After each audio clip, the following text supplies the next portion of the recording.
오늘은 이 시간에 이제 두 번째 시간인데요. 계속해서 좀 말씀을 좀 드리겠습니다.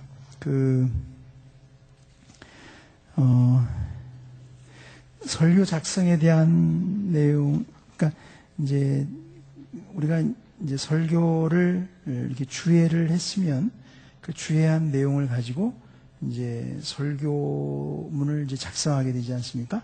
근데 그 설교문을 작성하는 그 과정도 매우 이제 중요하다고 할 수 있습니다. 그냥 단순히 원고를 쓰는 게 아니고 그 원고를 어떻게 쓰냐, 이게 이제 문제가 되는 거죠.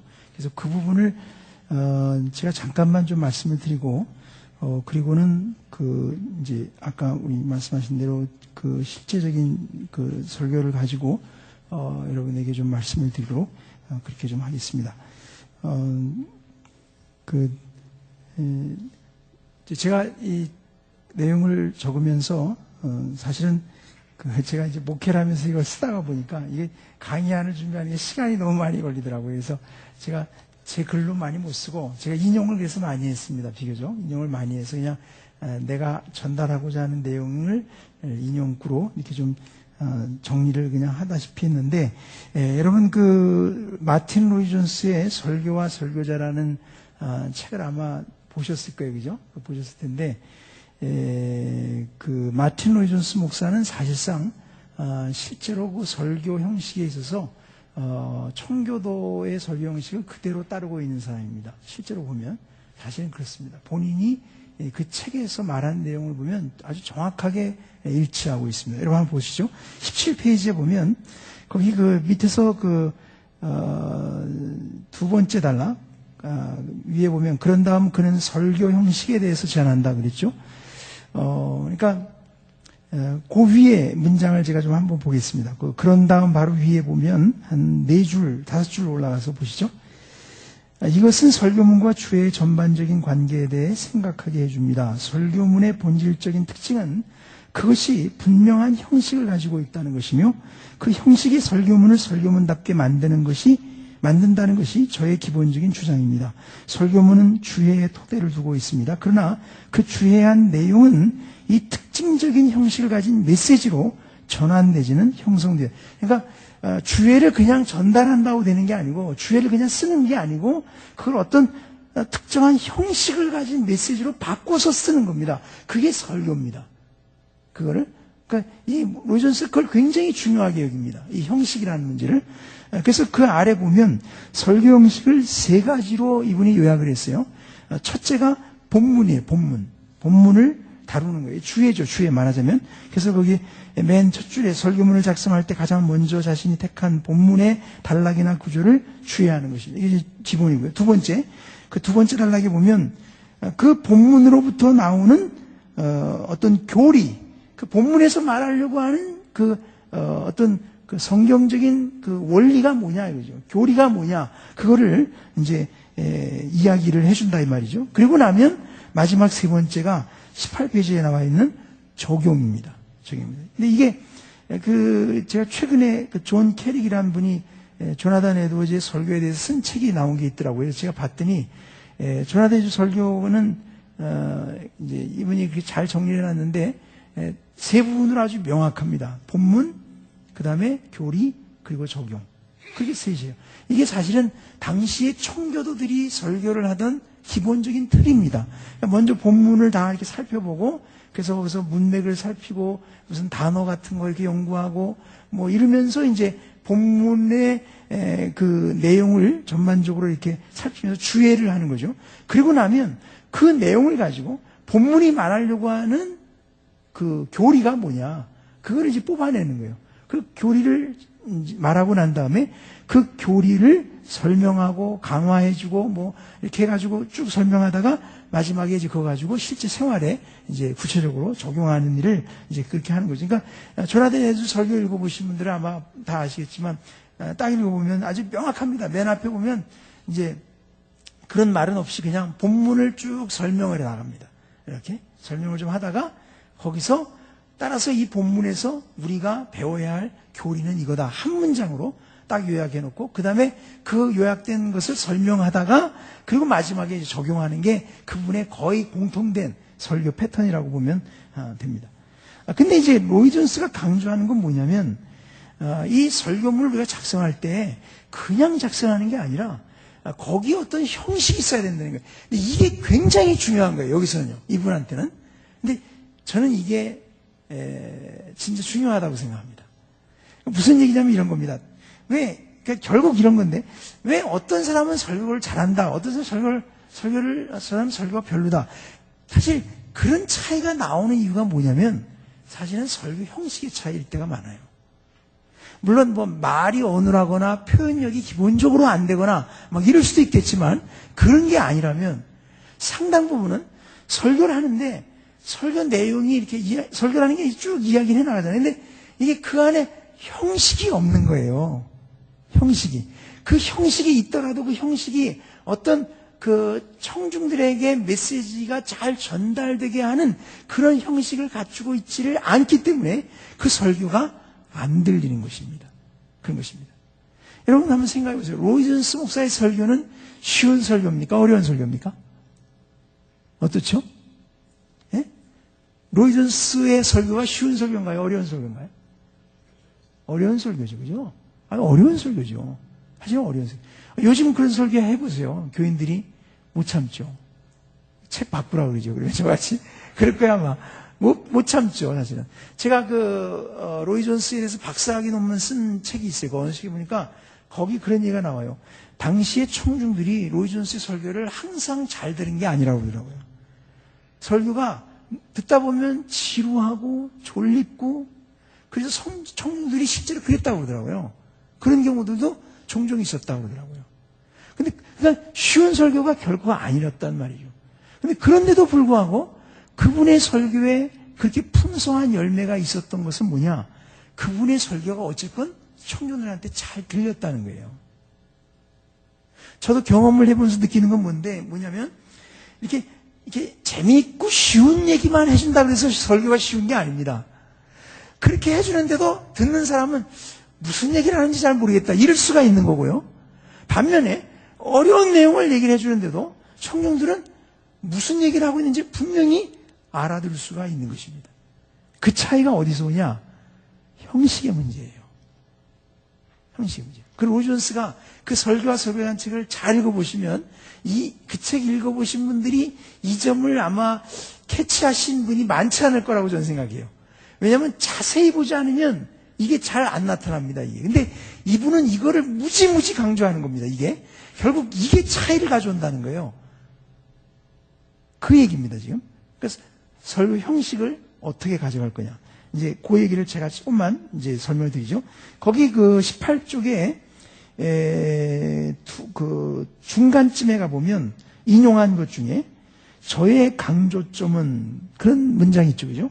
저의 강조점은 잘 한번 이제 생각하시면 들으시면 좋겠습니다. 저의 강조점은 생각이 진전되어야 한다는 데 있으며, 대지들은 각기 독립된 것이 아니라 어떤 의미에서 다른 것들과 동등한 가치를 갖는다는 데 있습니다. 대지들은 전체의 한 부분으로서 설교자는 각각의 대지를 다룰 때마다 중심 주제를 발전시키고 심화시켜 나가야 합니다. 그러니까 무슨 얘기냐면, 설교가 어떤 형식을 가지고 쭉 전개되어 가는데, 사실은 그 모든 것은 하나의 중심 주제를 가지고 그것을 계속해서 이렇게 발전시키고 쭉쭉쭉 끌고 나간다는 거죠. 그러니까 이게 진전되어 가는 거예요. 점점. 그러니까 우리가 연극을 보더라도 무슨 기승전결 이런 게 있듯이 말이죠. 뭐가 이렇게 진전이 있는 거예요. 그 속에서. 그냥 그 속에서 이야기가 빙빙빙빙빙빙빙 돌는 그런 게 아니라 이 말입니다. 제가 보니까 말이죠. 제가 볼 때 못하는 설교자들은요, 대부분이 어떠냐면 설교가 계속 거기서 맴돌고 있어요. 이렇게 맴돌고 있어. 그 이야기 속에서 계속 맴돌고 있어요. 빙빙빙빙 돌고 있거든요. 듣는 사람이 조금 듣다 보면 지루해져. 금방 지루해져요. 그거 안 들려요, 그다음부터. 근데 잘하는 설교자일수록 설교가 이렇게 계속 앞으로 나갑니다. 쭉쭉쭉 끌고 나가요. 이렇게 듣다 보면 또 거기서 좀 더 발전이 되고 또 발전이 되고, 그러면서 이게 점점 클라이맥스로 가고 있다는 걸 본인들이 느끼는 거예요. 그러다가 절정에 가서 메시지를 던지죠. 그리고 적용으로 들어가는 거예요. 그러니까 청중들이 그거를 잘 듣게 돼요. 그렇게 되면. 근데 어려운 내용도 그런 형식이 분명하면 청중들이 그거를 쉽게 받아들여요. 근데 저는 그걸 많이 느꼈습니다. 많은 설교자들이 보면 설교 내용이 진전이 안 되고 계속 같은 얘기를 가지고 맴돌고 있어, 거기서 이렇게. 맴돌고 있어요. 그러면 그 설교는 안 돼요. 안 들려요. 그다음부터. 그렇게 됩니다. 그러니까 하나의 어떤 중심 주제를 향해서 그거를 가지고 설교자가 계속 이렇게 발전시켜 나가면서 점점 절정을 향해서 나가야 됩니다. 설교를 끌고 가야 됩니다. 그래야 청년들이 그거를 지루하지 않게 따라가면서 그러면서 거기서 은혜를 받기 시작해요. 그렇게 되죠. 굉장히 중요한 요소라고 저는 생각을 해요. 그러니까 제가 로이 존스 목사님 설교가 이게 쉬운 설교가 아닌데 청중들이 그걸 그렇게 듣고 은혜를 받았다는 얘기는 사실 그게 설교가 들렸다는 소리예요. 사실은요. 그러니까 청중들이 들을 때는 그게 꼭 어렵다고만 느껴지지는 않았다는 말이에요. 왜냐하면 그 설교가 분명한 형식을 가지고 중심 주제를 이렇게 계속적으로 진전시켜 나가면서 발전시켜 가면서 그 주제를 성도들한테 전달해주고 있었기 때문에 성도들은 들으면 뭘 얘기하려고 하는지를 분명히 알고 가는 거예요. 좋은 설교죠, 그죠? 그 점을 한번 유념해서 좀 보시면서 잠깐만 제가 좀 더 말씀드리겠습니다. 자, 그 아래 보시면 그러면서 그는 설교 작성에 있어서 형식을 중시하는 이유를 이렇게 이겁니다. 이거 잘 생각을 좀 해보시면 좋겠는데 왜 그렇게 해야 하느냐고 묻는 사람도 있을 수 있습니다. 로이 존스가 하는 말입니다. 그 대답은 설교를 듣는 자들 때문이라는 겁니다. 그것이 그리스 사람들이 발견한 바이며 제가 당연히 믿는 바입니다. 그들은 진리를 이처럼 특정한 방식으로 제시할 때 사람들이 더 쉽게 동화되고 받아들이며 기억하고 이해하고 도움을 받는다는 사실을 발견했습니다. 그러니까 똑같은 내용을 말하지만 어떤 형식으로, 어떤 절차로, 어떤 과정으로, 어떤 전개 방식으로, 어떤 배열에 따라서 설교를 해나갈 때 사람들이 잘 들을 수도 있고 안 들을 수도 있고 그럴 수 있다는 거예요. 그거를 찾아야 된다는 거죠. 우리가 설교문을 쓴다 그럴 때 단순히 글을 쓰는 게 아니라 그런 원고를 만들어낼 수 있어야 됩니다. 그래야 그게 좋은 설교가 되는 거예요. 사실. 그러니까 이게 굉장히 고민도 많이 해야 되고 그런 거를 끊임없이 그거에 의식을 갖고 설교문을 써내려가야 됩니다. 그러니까 이게 설교문이 계속 그냥 뭐 수필같이 이렇게 그냥 별 진전 없이 얘기가 이렇게 나가고 있으면 그러면 대체로 설교는 실패한다고 봐야 됩니다.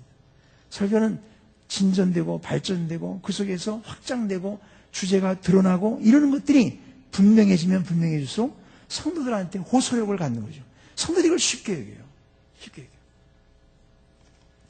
제가 사실은 제가 고민을 참 많이 했습니다. 전도사 시절부터. 왜냐하면 설교를 하고 나면 다른 거는 별로 모르겠는데 일단 항상 지적되는 게 뭐냐면 너무 어렵다, 설교가.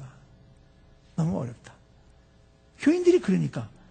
그러니까 야 이거 문제다. 이게 다 이렇게 어렵다고 느끼나. 제가 굉장히 그걸 고민을 많이 했어요. 이걸 왜 이렇게 어렵다고 느끼지? 왜 어려울까? 그래서 여러 가지로 고민을 한 끝에 제가 발견하게 된 사실은 설교문 작성을 할 때 설교가 어떤 중심 주제를 향해서 이렇게 계속 논리적으로 발전되고 전개되어 가면서 그것이 사람들한테 이렇게 쭉쭉쭉쭉 전달이 돼야 되는데 그러지 않는 거예요. 그러니까 듣는 사람은 굉장히 어렵게만 느껴지는 거예요. 그렇게 되는 거죠. 그러니까 그거를 찾으셔야 됩니다. 그러면 설교문은 대체로 잘 들립니다. 잘 들립니다. 제가 아까 말씀드렸지만 저는 제 뒤에도 이제 설교문 보시면 대강 아시겠지만 제 설교는 쉬운 설교는 아니에요. 사실 제가 봐도 그래요. 재미도 없어요. 교인들이 설교 얘기하면 웃어요. 제 앞에서. 어떤 사람이 제 설교가 좀 어렵다고 그런다면 교인들이 다 웃어요. 자기들도 그렇게 느끼는 거죠. 예화도 안 하지 뭐 별로. 저는 예화가 필요하다는 걸 인정하고 예화가 효과적일 때 아주 중요한 역할을 합니다. 그건 중요한데 근데 너무 예화에 매달릴 필요는 없어요. 사실은요.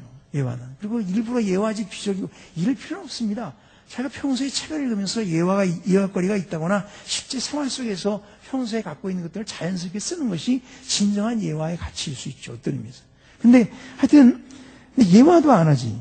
그럼 맨날 저는 이제 주의하는 과정들도 가끔 성도들한테 있는 그대로 다 얘기를 해버리거든요. 그렇게 얘기를 합니다.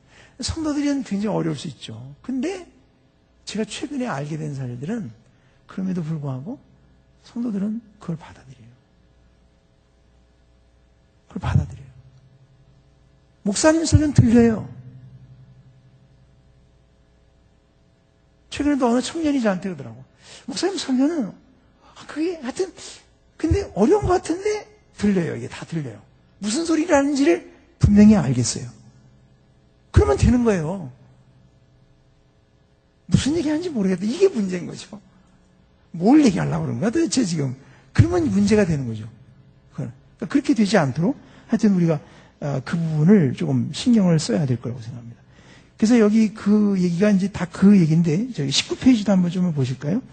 거기 보시면 두 번째 단락에 대지를 나누는 일에 시간을 투자하십시오. 시간을 쓰라는 겁니다. 이런 식으로 주제를 나누는 전체적인 목적은 사람들이 진리를 좀 더 쉽게 받아들이며 소화하게 하려는 데 있습니다. 그러니까 이게 이제 그 다음 단락에 둘째 문장입니다. 저는 설교가 마음속에 분명하게 정리되어 있지 않으면 남들에게 전할 수가 없습니다. 물론 정리되지 않아도 강단에 서서 말할 수는 있겠지만 그럴 경우에는 사람들을 도와주기보다는 오히려 혼란에 빠뜨리고.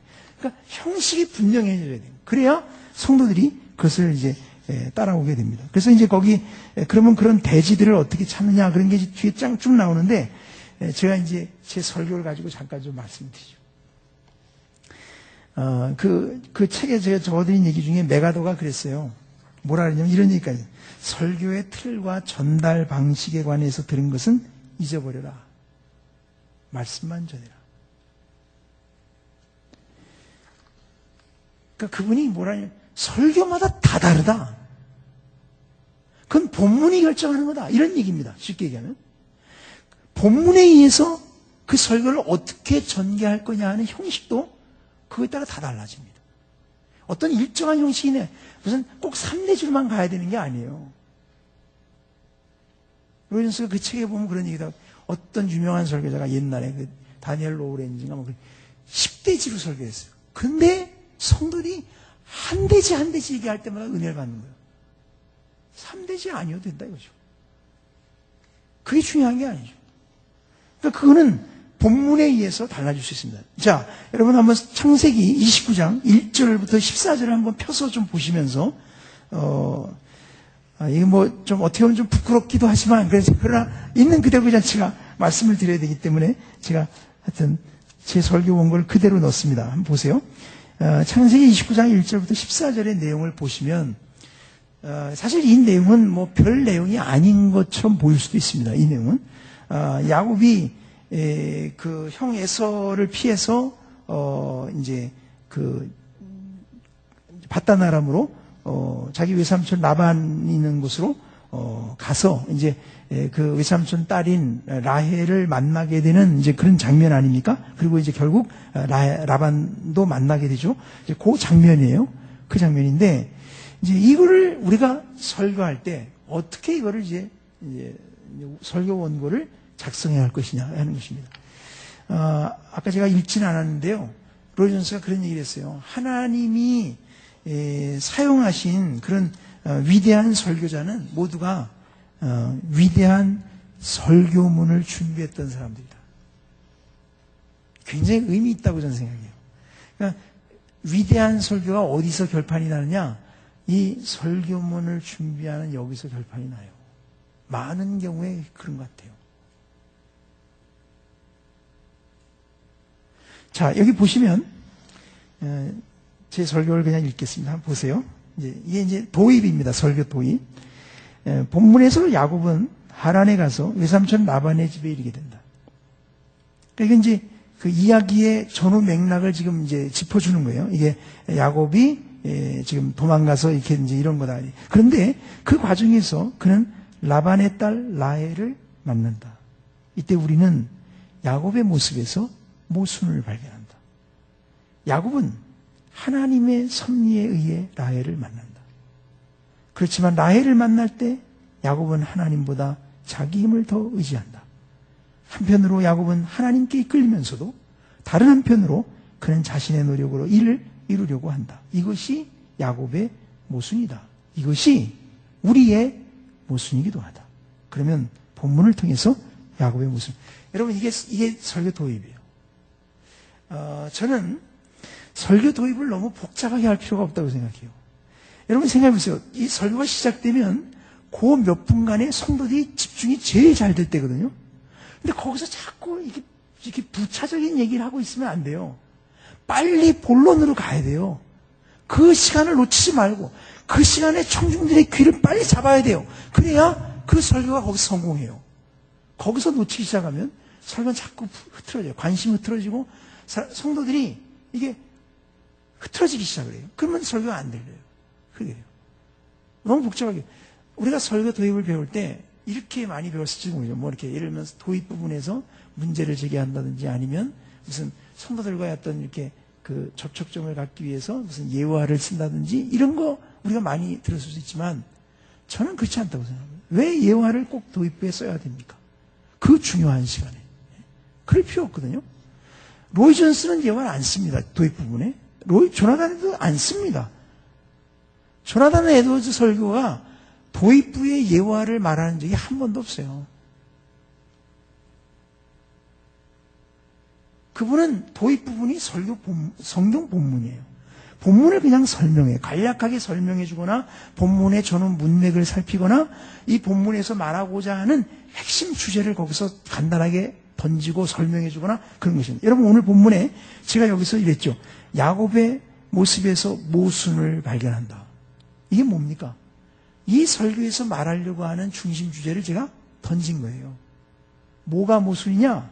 야곱이 한편으로는 하나님의 섭리에 의해서 이끌리는 삶을 살아가면서도 그래서 정작 자기는 하나님을 의지 안 하고 자기 노력으로 뭔가를 이뤄보려고 지금 애쓰고 있는 거다.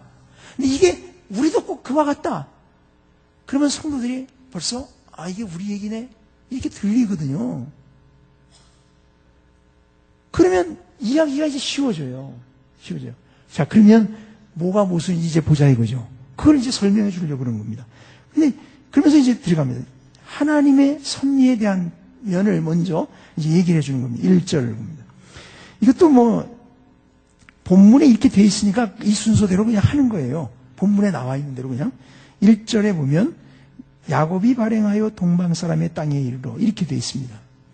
이것은 28장 10절에 야곱이 브엘세바에서 떠나 하란으로 향하여 가더니라고 한 것과 비교할 때 주목할 만한 차이가 있다. 그 바로 앞에 나오는 이야기거든요. 그게요. 그 야곱이 베델에서 그 꿈에 하나님 만난 그 장면인데 그것과 이제 비교할 때 두 가지 차이가 있다. 우선 야곱이 발행하여라는 말은 개정판에 야곱이 길을 떠나 이렇게 돼 있는데 여기 본문에서 야곱이 길을 떠난 곳은 브엘세바가 아니에요. 원래 브엘세바를 떠났었잖아요. 근데 여기는 브엘세바가 아니에요. 왜요? 이미 앞에 베델에서 하나님 만나고 떠나는 거니까 여기는 베델이에요. 베델. 브엘세바를 떠날 때와 달라진 게 있죠. 뭐가 달라졌죠? 하나님의 약속을 받았어요. 브엘세바는 그냥 떠난 거죠. 근데 베델에서 꿈에 하나님을 만났고 거기서 하나님의 약속을 들었어요. 내가 너와 함께 있어 내가 어디로 가든지 너를 지키며 너를 이끌어. 뭐 이런 약속을 야곱은 받은. 이게 지금 약속을 가지고 길을 떠나고 있는 야곱이에요. 뭔가 지금 상황이 좀 달라졌다. 이런 걸 이제 던지는 겁니다. 그 다음에 동방 사람의 땅에 이르러라는 말이 나오는데 이건 이제 야곱이 지금 어디에 도착했는가를 말해주는 것입니다. 근데 여러분 이런 것도 이제 잘 보십시오. 사실 야곱이 원래 가려고 하는 건 하란 아닙니까? 아버지가 글로 가라 그랬으니까, 그죠? 어머니가 글로 가라 그랬잖아요. 글로 가는 거예요. 근데 왜 성경은 하란이나 무슨 하란 근처나 이렇게 말하지 않고 그냥 동방 사람의 땅에 이르렀다 이렇게 말했냐 이거죠. 왜 그랬냐? 그것은 야곱의 입장에서 지금 이걸 기록하고 있어서 그런 것입니다. 야곱은 지금 자기가 어디에 와 있는지를 모르잖아요. 그죠? 여기가 하란인지 하란이 얼마나 남았는지 알 게 뭐예요? 그러니까 단지 여기가 뭔가 이제는 어딘 좀 멀리 온 것 같은데 동방 사람의 땅이라고 하는 좀 막연한 이런 표현을 써서 그러니까 야곱이 와서 보니까 여기가 어딘지는 잘 모르겠는데 이렇게 되는 거죠. 그렇게 해서 성경이 이렇게 표현을 하고 있는 것입니다. 그러니까 이런 거를 우리들이 놓치면 안 돼요. 그러면 달라져요. 얘기가 벌써 달라져요. 이렇게 되면. 그래서 보세요. 그 다음에 보면 이것이 야곱의 입장에서 기록하는 것이라는 점은 바로 다음 2절과 3절의 설명에 보면 알 수가 있는데, 그 설명이 이렇게 시작이 돼요. 그가 본즉. 우리 한글 성경에는 본즉 그렇게 되어 있지만 정확하게 히브리어 성경으로 읽으면 이건 그가 본즉이죠. 의미 분명히 그가 본즉이에요. 누가 봅니까? 야곱이 보고 있는 거예요. 야곱이 이렇게 지금 그 광경을 바라본 낯선 광경이죠, 그죠? 야곱의 눈으로, 야곱의 눈에 비친 광경이 거기에 이제 묘사가 되는 것입니다. 들에 우물이 있고 그 곁에 양 세 떼가 누웠으니 이는 목자들이 그 우물에서 물을 양떼에게 먹임이라. 큰 돌로 우물나구를 덮었다가 모든 떼가 모이면 그들이 우물나구에서 돌을 옮기고 양에게 물을 먹이고는 여전히 우물나구 그 자리에 돌을 덮더라. 그러니까 이게 야곱의 눈에 비친 낯선 땅의 어떤 풍경을 지금 성경이 야곱의 관점에서 이렇게 묘사하고 있는 거예요. 야곱이 보니까 이렇게 돼 있더라 이 말이죠. 그런 것이죠. 그리고 여기서 그래서 이제 결국 야곱은 그 우물가에 온 목자들을 만나게 된 거 아닙니까? 그 목자들과 대화가 오고 가는 거예요. 그 내용이 4절부터 8절까지인데 그거를 그냥 이제 쭉 설명을 하는 겁니다. 그건 그냥 제가. 근데 뭐 약간씩 설명을 제가 붙이긴 하지만 설명을 쭉 해요. 그래서 야곱이 나의 형제 어디로 서냐 묻습니다. 그러니까 어디로 서냐라고 묻는 것은 왜 그래요? 야곱이 지금 자기가 어디에 있는지를 모르고 있다는 걸 말해주는 거 아닙니까? 그죠? 그래서 이게 동방 사람의 땅인 거예요. 묻는 거예요. 그랬더니 목자들이 하란의 소로라 그렇게 대답을 해요. 그러니까 이 말을 들을 때 야곱은 굉장히 반가웠겠죠. 그죠? 내가 지금 거기 가려고 그랬는데 거기서 온 사람들이니까 반갑잖아요. 그죠? 그렇게 된 거죠. 그러니까 그 라반을 아냐고 물어보죠. 그렇죠? 우리도 그렇잖아요. 사람들 만나면 혹시 그 사람 아냐고 이렇게 묻잖아요. 그죠? 물어보는 거예요. 그랬더니 목자들이 이제 대답을 합니다. 안다고. 그러니까 그 사람 편안하냐? 평안하냐? 평안하다. 그러면서 목자들이 그 딸 라헬이 지금 양을 몰고 온다. 딸이 갑자기 등장을 해요. 여기서요. 딸이. 근데 야곱이 그 얘기를 들을 때 이게 이제 야곱한테는 굉장한 뉴스인데, 왜냐하면 아버지가 야곱을 보낼 때 뭐라 하냐면 라반의 딸 중에서 아내를 취하라고 일러주고 보냈기 때문에. 근데 그 딸이 온다니까 이거 어떻겠어요? 이게 남자들 다 알죠, 그죠? 이게 기대가 되죠. 벌써 기대감이 생기잖아요. 그렇잖아요. 그런 거죠. 그런 거를 이제 우리가 느낄 수 있죠. 그리고는 이제 야곱이 뭐라고 얘기하냐면 해가 아직 높은즉 짐승 모일 때가 아니니 양에게 물을 먹이고 가서 뜯기라. 그렇게 얘기합니다. 그랬더니 목자들이 우리가 그리하지 못하겠노라. 때가 다 모이고 목자들이 우물 아구에서 돌을 옮겨야 우리가 양에게 물을 먹이느니라. 이거는 이제 그 3절에 앞에 이제 3절에 이미 나와 있는데요. 그 당시의 어떤 그 관습이 거기 이제 설명이 되고 있는 거예요. 근데 그거에 비춰서 지금 이제 이거를 우리가 이해하면 될 것입니다. 근데 그 세 떼가 모였으니까 아마 목자가 3명 정도였을 것이라 이렇게 볼 수 있어요. 근데 어쨌건 이게 왜 양떼가 더 모여야 되냐? 사실은 그 우물 아구를 덮고 있는 큰 돌, 그 29장의 그 앞부분에 보면 2절인가요? 2절에 보면은 우물 아구에는 큰 돌을 덮었다는 얘기가 거기 나오거든요. 큰 돌로 우물 아구를 덮었더라. 그런 말이는 큰 돌이에요. 그러니까 이게 자기들만으로는 옮길 수가 없는 이런 큰 돌이죠. 그러니까 더 모여서 더 목자들이 오면 그들과 함께 그 돌을 옮기고 그 다음에 이제 물을 먹일 수 있는 뭐 이런 얘기를 하고 있다고 보면 이제 될 것입니다. 자, 맨 아래 단락을 보세요. 22페이지. 여기서 우리는 야곱이 어떻게 목자들을 만나 라반과 그 딸 라헬에 대해 듣게 되는지를 본다. 야곱은 본문에서 자신이 도착한 곳이 어디인지도 모른다. 그래서 1절에서 그것을 동방 사람의 땅으로 표현했고 4절에서 야곱은 목자들에게 나의 형제여 어디로 서뇨 하고 물었다. 이처럼 야곱과 목자들의 만남은 우연처럼 보인다. 그렇지만 사실은 우연이 아니다. 이걸 말하려는 거죠. 하나님의 섭리가 있었다 이 말이에요. 그래서 제가 거기 썼습니다. 특이한 것은 목자들이 그 시간에 우물에 오게 된 것이다. 왜냐하면 그때는 목자들이 보통 우물에 오는 시간이 아니기 때문이다. 7절에 보면 야곱은 이렇게 말을 합니다. 해가 아직 높은즉 짐승 모일 때가 아니니 양에게 물을 먹이고 가서 뜯기라. 지금은 집에서 이렇게 우물가에 모일 때가 아닌데 왜 여기 이렇게 모였냐 이런 얘기잖아요. 원래는 모일 시간이 아닌데 이상하게 이날따라 목자들이 여기 왔던 거고 사실은 그래서 하나님 야곱과 만나게 된 건데 이거는 하나님의 섭리라는 거예요. 이 사실을 보여주는 게 있습니다. 이제 보세요. 그 다음 달랑. 이거는 조금 어떻게 보면 어렵다고 느낄 수도 있지만 그러나 이런 게 주석에 도움이 필요합니다. 이게 근데 주석에 이런 설명이 다 나오는 게 아니에요. 그러나 자료는 나옵니다. 어쨌건 자료는 나와요. 뭐가 나오냐면 그 보라, 히브리어의 히네라는 감탄사인데 보라, 그러니까 뭔가 이렇게 놀라운 광경이 펼쳐질 때 쓰죠. 그런 감탄사가 이제 오늘 본문에 3번이 나와요. 근데 이 감탄사가 바로 앞에 나오는 야곱이 베델에서 하나님을 만나는 그 장면에서 3번 나오거든요. 근데 이런 설명은 주석에 나와요. 주석에 나와요. 근데 주석은 거기까지만 설명하지 더 이상 얘기는 안 해주거든요. 근데 우리가 그걸 볼 때 이게 무슨 의미가 있는가를 빨리 캐치를 해야 돼요. 제가 이렇게 이제 설명을 했어요. 보세요. 이 사실을 보여주는 것이다. 그러니까 이게 우연히 만난 게 아니라 하나님의 섭리에 의한 만남이라는 것을 보여주는 게 있다 이 말이죠. 그것은 보라는 뜻의 히브리어 감탄사 히네다. 28장 12절 13절 상반절에 그 단어가 3번 나온다. 꿈의 본즉 차닥다리가 땅 위에 섰는데 그 꼭대기가 하늘에 닿았고 또 본즉 하나님의 사자가 그 위에 오르락내리락하고 또 본즉 여호와께서 그 위에 서서 그러니까 그 말이 거기 3번 이미 앞에서 나왔다. 그런데 본문에서도 마찬가지로 그 단어가 3번 나온다.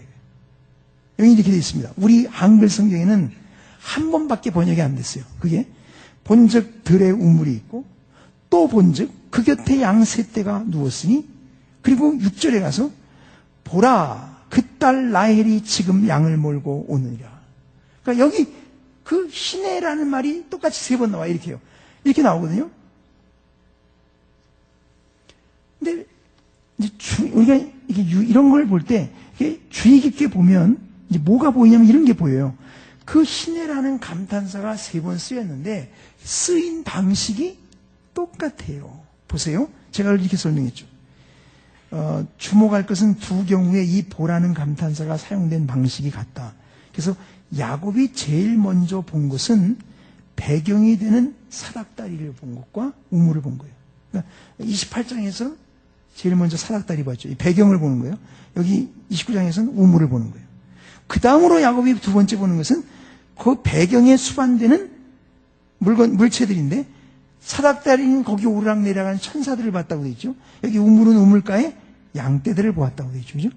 그 다음에 마지막 보라는 말이 쓰일 때는 이 이야기에 초점이 되는 가장 핵심되는 그 주인공을 말하자면 그럴 때 이 단어가 이제 쓰이는데 28장에서는 하나님을 보죠.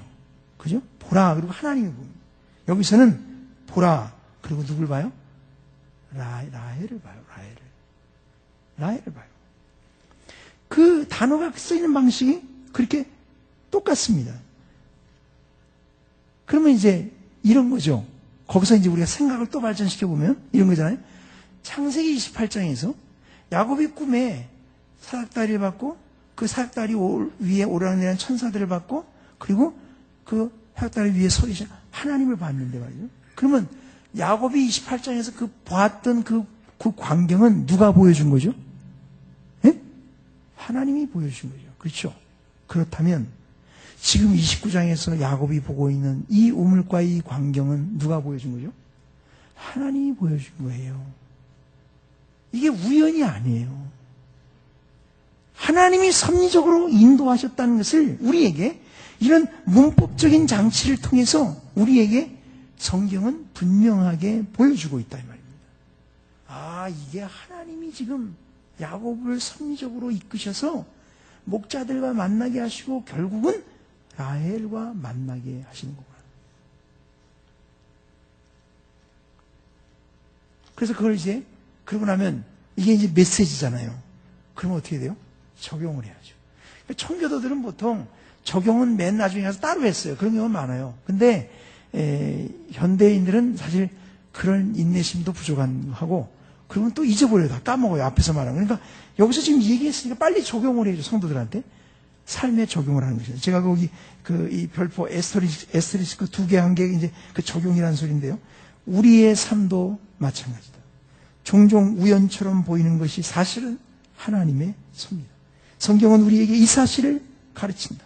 섭리라는 말은 창조물과의 지속적인 관계를 요약하는 말이다. 그러니까 하나님이 천지 만물을 창조하시고 그냥 손을 뗀 게 아니고 그 다음에 그 창조한 모든 것들을 다스리시고 운행하시고 보존하시고 이 모든 걸 우리가 뭐라 그래요? 한마디로 섭리라고 그러는 거예요.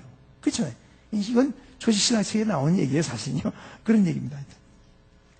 그러니까 하나님은 창조만 하신 것이 아니라 창조하신 것을 보존하시고 운행하시고 다스리고 그러므로 우리의 삶은 비인격적인 우연이나 운명이나 운수에 좌우되는 것이 아니라 인격적인 하나님의 섭리에 의해 좌우되는 것이다.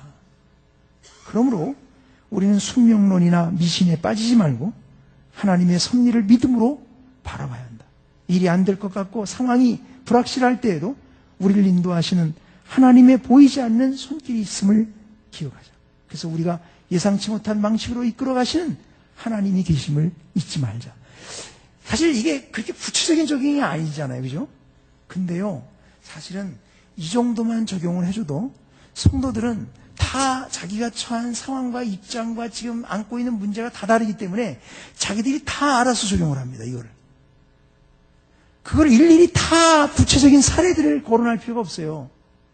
성도들이 이걸 들으면서 각자가 이렇게 알아들어요. 아, 지금 내가 안고 있는 내 문제도 이거를 이렇게 바라봐야 되겠구나. 지금 현실은 이렇게 암담해 보여도 그래도 하나님의 섭리가 이 순간에도 내 삶에서 떠나지 않고 있다는 사실을 내가 바라봐야 되는 거예요. 그렇게 하고 성도들이 거기서 위로를 얻고 희망을 얻고 믿음을 세우고 이러는 거예요. 그렇게 되는 겁니다. 그러니까 이 적용을 놓치면 안 돼요. 이걸 질질 끌면 안 되고 빨리빨리 즉시 적용하고 넘어가는 게 좋을 거라고 저는 생각합니다. 나중에 와서 이게 모아서 적용하는 것도 필요할 때가 있는데 그러나 이렇게 메시지가 분명히 나왔으면 바로 적용을 해서 성도들이 그 메시지 자기들의 삶에 바로 적용해서 그 말씀에서 힘을 얻도록 그렇게 만드는 것은 굉장히 중요하다고 생각합니다. 그렇게 생각합니다.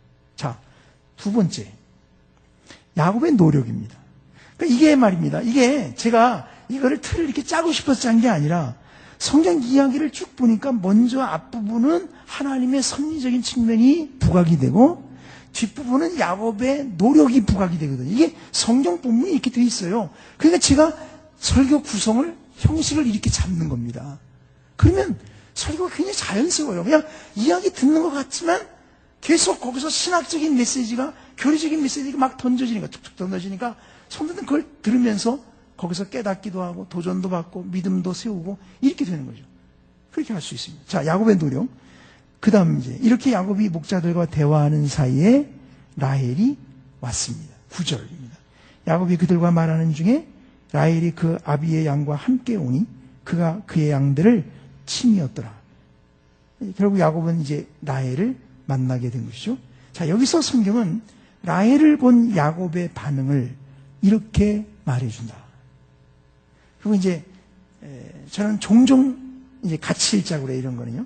같이 읽어요. 특별히 제가 강조하거나 성도들이 좀 주목을 해야 되거나 이럴 때는 다 같이 읽자고 그래요. 그러면 성도들이 이렇게 듣고만 있다가 또 같이 읽는 것도 이렇게 분위기가 바뀌니까 좋아요. 굉장히 전환할 수 있으니까 좋습니다. 그러니까 자주는 안 쓰더라도 이따금씩 쓰는 건 좋습니다. 그러니까 우리가 설교할 때 적어도 한 두세 번 이런 정도씩은 같이 읽어주는 것도 좋다고 생각합니다. 하여튼. 그래서 이제 읽어보면, 여기 보면 이제 설명을 해주죠. 여기 보면, 라헬을 대하는 야곱의 행동은 특별하다. 그러니까 이 본문을 읽어보면 이 느낌이 이제 오는 거예요. 이 본문에서. 그 느낌을 캐치해서 성도들한테 지금 설명을 해주는 겁니다. 이거 봐라. 이거 보면, 야곱이 지금 라헬을 대하는데 좀 뭔가 특별한 것 같지 않냐. 이거죠. 그죠? 그거를 얘기해 주는 겁니다. 우선 친절을 베풉니다. 우물나무에서 돌을 넘기고 외삼촌 라반의 양떼에게 물을 먹입니다. 아니 생전 처음 보는 사람한테 돌 옮겨주고 거기다가 물을 다 먹여주니까 말이죠. 이거 얼마나 친절한 거예요. 거기다가 야곱은 라헬을 반갑게 맞습니다. 그래서 라헬에게 입을 맞추고 소리내어서 울었다고 그렇게 되어 있습니다. 이 입을 맞추는 건 당시에 이렇게 친척 간에든지 아주 가까운 사이들 간 인사하는 그 관습대로 그렇게 한 것이라고 보면 될 것이고요. 너무나 반가우니까, 너무 기쁘니까 우는 거예요. 사람이 너무 기쁘면 울잖아요. 그죠? 그죠? 이상가족 상봉할 때 울잖아요. 기쁜데, 너무 기쁘니까 울잖아요. 우는 거죠. 우는 거예요. 자, 근데 이제 이걸 여기서 이제 설명을 하는, 그런데 이 장면에서 성경이 강조하는 것이 있다. 그것은 라헬의 아버지가 야곱의 외삼촌이라는 사실이다. 그 보세요. 거기 제가 밑줄을 쳤죠. 외삼촌이란 말이 계속 나오잖아요. 그잖아요? 아니, 왜 이렇게 써야 돼요? 필요가 없잖아요. 빼도 되잖아요. 그냥 라반, 그러면 다 되는 거예요. 근데 왜 꼭 외삼촌 라반, 외삼촌의 양, 외삼촌 라반, 이런 식이에요. 계속 거기 그의 아비의 성지료 리브가의 아들. 그러니까 자기가 라반이 자기의 외삼촌이라는 얘기를 이것도 쓰는 건데, 하여튼 이 라반이 야곱의 외삼촌이라고 하는 것을 강조하고 있는 것입니다. 그러면 라헬은 외삼촌의 딸이잖아요. 왜 이게 이렇게 여기서 강조되냐? 야곱에게 이게 중요하거든요. 왜냐하면 창세기 28장 2절에 보면 아버지 이삭이 야곱을 보낼 때 너의 외삼촌 라반의 딸 중에서 아내를 취하라. 그러니까 뭔가 이게 배우자감이라고 하는 암시를 성경은 이미 주고 있는 거예요. 이런 식으로 주고 있는 거예요. 그러고 있는 거죠. 그래서 제가 적었습니다. 맨 아래줄에 그러므로 야곱이 라헬을 특별하게 대한 까닭은 비단 친척을 만난 기쁨만은 아닐 것이다. 거기에는 라헬이 자기 아내가 될 수 있다는 기대도 들어 있었을 것이다. 또 라헬은 특히 이뻤으니까 이제 그런 설명을 제가 좀 하고 이렇게 했습니다. 그 다음에 보세요. 두 번째 단락입니다. 25페이지 두 번째. 그렇지만 여기에는 우리가 꼭 짚고 넘어가야 할 중요한 교훈이 들어있다. 근데 이거를 말할 수 있는 것은 설교자의 역량이에요. 그러니까 여기서 이제 이걸 어떻게 끌어오냐 이거죠. 여기서 무슨 교훈을 줄 거냐 이거죠. 그건요. 근데 이걸 읽다 보면 이제 이렇게 떠오르는 것들이 있거든요. 그걸 놓치면 안 돼요. 창세기 24장에서 아브라함이 이삭의 아내를 취하러 보냈던 늙은 종과 야곱을 비교할 때 드러난다. 우리는 그 두 경우를 비교하게 되는, 우리가 두 경우를 비교하게 되는 것은 서로 닮은 점이 있기 때문에 아브라함의 종이 리브가를 만난 것이나 야곱이 라헬을 만난 것이 다 우물을 배경으로 하고 있기 때문이다. 굉장히 비슷하잖아요. 우리가 이렇게 보면, 읽어보면 느낌이, 그죠? 비슷하죠? 그러면 그 두 이야기를 이렇게 비교해보게 돼요. 중요한 차이가 있죠. 여러분, 아브라함이 보낸 종이 리브가를 만날 때는 그 리브가를 만나기 전에 이 종이 먼저 기도를 했다고 되어 있어요. 거기 제가 적었죠? 기도를 합니다. 그래서 기도한 대로 이루어졌을 때 아브라함의 종은 하나님께 경배하고 찬송하지 않았습니까? 그런데 오늘 본문에 야곱이 라헬을 만날 때 어떠냐? 야곱이 기도했다고요? 그런 말 없어요. 기도 안 했죠. 하나님 의지하지 않았다 이 말이죠. 오히려 이야기를 잘 읽어보면 아까 이렇게 뭔가 굉장히 친절하게 막 이렇게 한 것 같다 그랬잖아요. 근데 왜 야곱이 그렇게 했겠냐? 자기 배우자가 될 수 있다는 기대감 때문에 환심을 사기 위해서 야곱이 그렇게 했을 것이라 충분히 우리가 짐작할 수 있죠. 그죠? 충분히 그랬을 거란 말이죠. 제가 여기 그렇게 적었습니다. 여기 보면 그래서 그는 라헬을 시험해 본 것이 아니라, 그러니까 아브라함의 종은 오히려 리브가를 시험해 보잖아요. 근데 여기는 거꾸로 시험해 보는 게 아니라 오히려 자기가 환심을 살려고 오히려 가서 물을 먹여주죠. 거꾸로 있어요. 거꾸로. 외삼촌 라반의 양떼에게 물을 먹임으로써 라헬에게 친절을 베풀고 라헬에게 입 맞추고 소리내어 울면서 반갑게 맞은 것은 그런 의도에서 나온 것이다. 그러기에 야곱이 라헬을 만났을 때 그가 하나님께 찬송했다는 말이 없다. 거기 아래 적어놓은 거 비교를 한번 해보시면 이게 성경이 굉장히 정확하게 되어 있습니다. 그 두 장면이 딱 일치하게 되어 있어요. 그렇게 되어 있어요. 근데 한 사람은 기도했고, 그래서 나중에 일이 됐을 때 찬송하고 감사하는데, 한 사람은 기도도 안 하고 일이 됐을 때 기도했다는 말이 싹 빠져 있어요. 똑같은 그 부분에 그게 빠져버렸어요. 거기에 있어요. 그러니까 성경은 의도적으로 아브라함의 종의 모습과 야곱의 모습을 우리에게 대비시켜 주는 거죠. 야곱은 하나님을 의지하지 않아요. 인간적으로 뭐든지 해보려고 그래요. 여러분, 원래 야곱이 그런 게 있었잖아요. 그죠? 그게 유달리 강한 그런 사람 아니에요? 뭐, 뱃속에서부터 시작해서, 하여튼, 그런 사람이죠. 그래가지고, 이제 그것도 제가 거기 설명을 했는데 보시면, 야곱이 왜 이렇게 자기 힘을 의지하냐. 거기 보면, 아까 제가 그 우물 아구에서 돌을 옮길 때, 다른 그 목자들은 야곱이 물 먹이고 가라 그러니까 못하겠다 그랬어요. 왜냐? 그 돌을 아직 옮기기에는 사람이 도와야 된다 이런 뜻이거든요. 근데 여기 성경에 보면 야곱이 어떻게 했어요? 라헬이 양떼를 먹고 갔을 때 어떻게 했어요? 혼자서 돌을 옮겼어요. 돌을 옮겼어요. 그러니까 사실 야곱은 이게 타고난 힘이 있어요. 굉장히 힘이 좋은 사람이에요. 그러니까 사실 나중에 야복강가에서 천사와 씨름하잖아요. 그죠? 밤새 씨름을 해도 이기지 못했다고 돼 있죠? 일리가 있는 말이죠. 충분히죠? 야곱이 굉장한 힘을 가진 사람이에요, 이게. 힘이 좋아요. 그러니까 이런 사람이 어때요? 자기 힘이 좋으니까 자기를 믿죠? 자기 힘으로 뭐든지 해보려고 그러죠? 그런 야곱이에요. 아내를 얻을 때도 야곱은 자기가 환심을 사서 아내를 얻어보려고. 라헬이 이뻤으니까 아마 자기 아내로 맡고 싶었겠죠. 그래서 이렇게 아주 유별나게 친절을 베푼 거예요. 그렇게 했던 거예요. 그래서 이제 제가 이 얘기를 하면서 적용을 했습니다. 거기도. 적용을 보시면 이것이 오늘 우리의 모습은 아닐까. 우리도 야곱처럼 하나님보다 자기 힘에 의지해서 살아가는 것은 아닐까.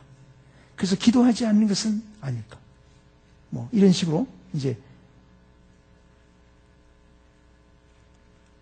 사실 굉장히 공감이 가잖아요. 저는 저부터도 공감이 가니까 이게 꼭 내 모습이네. 나도 이렇게 살았는데 나도 뭐든지 내 힘으로 해보려고 그러고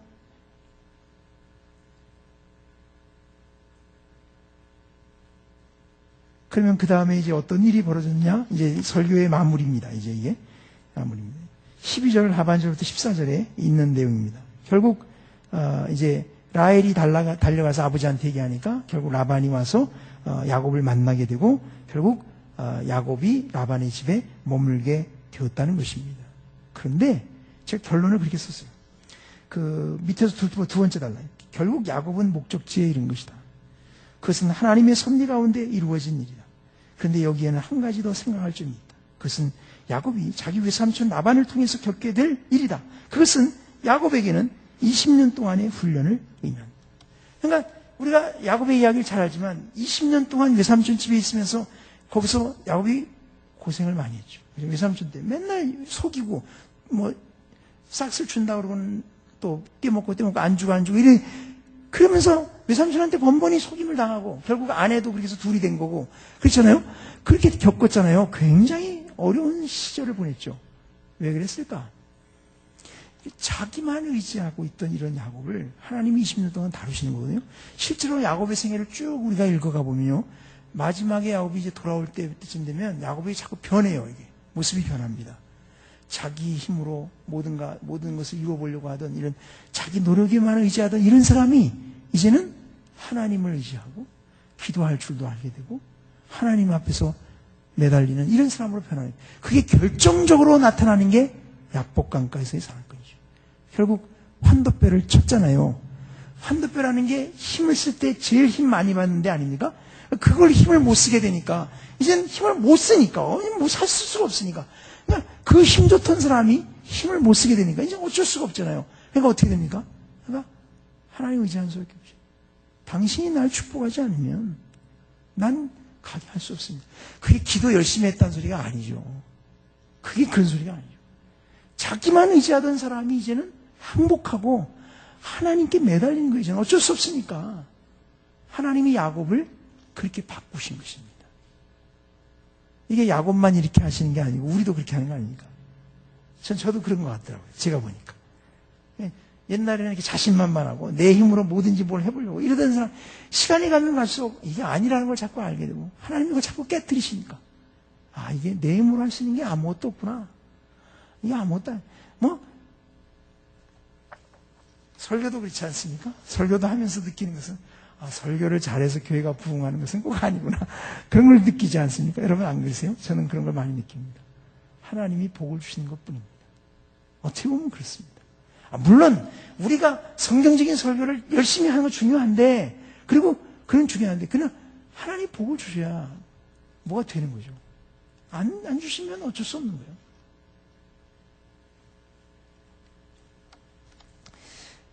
그래서 이제 하여튼 뭐 이런 식으로 이제, 근데 제가 이 본문을 말씀드린 이유는 우리가 설교의 어떤 틀을 말할 때 이제 이렇게 이야기가 전개되는 것에 따라서 거기에 맞춰서 틀을 짜가면 돼요. 이 이야기는 분명히 그렇게 짜여져 있어요. 하나님의 섭리적인 면이 먼저 부각되고, 그 다음에 야곱의 인간적인 어떤 이런 노력, 이런 면이 부각이 되는, 이게 따로 이렇게 구분이 되니까 우리가 거기에 따라서 초점을 맞추고 이야기를 전개시켜 나가면 결국 이 전체적인 주제는, 아, 야곱은 굉장히 모순된 삶을 살았구나. 한편으로는 하나님의 섭리의 도움을 계속 받고 살아가면서도 실제적으로 자기는 자기 힘으로 또 뭘 해보려고만 하고, 이런 모습 속에 살아가. 이게 오늘 우리의 모습이 아닌가, 이런 겁니다. 이런 이제 메시지를 우리가 성도들에게 전할 수가 있는 것이죠. 시간이 지금 많이 갔는데 그 다음 건 잠깐만 제가 좀 말씀을 좀 드리겠습니다. 요한일서 3장 16절부터 18절에 나오는 내용인데요. 거기도 보시면 앞에 그 도입 부분이 굉장히 간략합니다. 이거는 더 간략해요. 어떻게 보면 지난주에 읽었던 내용을 간략하게 요약해 주고 이제 오늘 읽은 내용의 요점을 말해 주는 것입니다. 그래서 지난주 읽은 본문은 생명의 증거로서 사랑이라는 것을 이제 강조했다면, 오늘 읽은 본문은 사랑의 본질에 대한 거다, 이렇게 하고 이제 설교를 시작을 합니다. 그래서 이제 16절을 읽으면 이렇게 되어 있거든요. 그가 우리를 위하여 목숨을 버리셨으니 우리가 이로써 사랑을 알고, 그렇게 되어 있습니다. 근데 여기도 그가라는 말이 헬라어 성경에는 보통 그가 그러면 인칭대명사잖아요, 그죠? 근데 헬라어 성경에는 인칭대명사 아우토스를 안 쓰고 여기 나와 있는 지시대명사, 영어로 하면 that 이런 거예요. 이렇게 에케이노스라는 이런 말을 쓴단 말이죠. 근데 요한일서에서 에케이노스라는 말을 쓸 때는 언제나 예수 그리스도를 가리키는 것입니다. 요한의 용법이 그렇게 돼 있어요. 보면은 다 그렇게 돼 있어요. 그러니까 이게 예수님에 대한 것이구나. 그러면서 예수님이 우리를 위하여 목숨을 버리셨다, 그렇게 여기서 지금 요한이 말을 하는데, 보세요. 밑에서 두 번째 단락을 보세요. 그가 우리를 위하여 목숨을 버리셨으니, 이렇게 됐는데 이거를 우리가 성도들한테 설명을 해줘야 돼요. 빨리 이거를. 이게 무슨 뜻인가? 그거를 이렇게 설명. 그런데 요한이 이 말을 한 것은 자기가 스스로 그냥 지어낸 얘기가 아니라 예수님의 말씀에서 비롯된 거다, 이 말이에요. 예수님이 하신 말씀을 요한이 지금 여기다 편지에다 이렇게. 요한복음 10장에 가보면 예수님이 그러셨거든요. 양들을 위하여 목숨을 버리거나 양을 위하여 목숨을 버리느라 목숨을 버림이라. 그 버린다. 예수님 자신이 이 목숨을 버린다는 얘기를 이미 많이 하셨죠. 이 십자가의 죽음을 앞두고 하신 말씀이니까 그것이 그리스도의 십자가의 죽음을 가리킨다는 것을 우리에게 말해주고 있는 것입니다. 뒷장으로 넘어가 보세요. 28페이지요. 그러면서 그는 우리가 그 죽음을 통해서 사랑을 안다고 말한다. 그가 우리를 위하여 목숨을 버리셨으니, 이건 이제 예수님이 하신 말씀에서 이미 나온 얘기예요. 그죠? 근데 우리가 이로써 사랑을 안다. 그러면 여기서 말하는 이 사랑이라는 것은 어떤 사랑이냐? 우리를 위해서 목숨을 버리신 사랑 아니에요. 그죠? 그러니까 이거는 남을 위해서 자기를 희생하는 사랑이다. 이것이 성경이 말하는 기독교의 사랑의 본질이에요.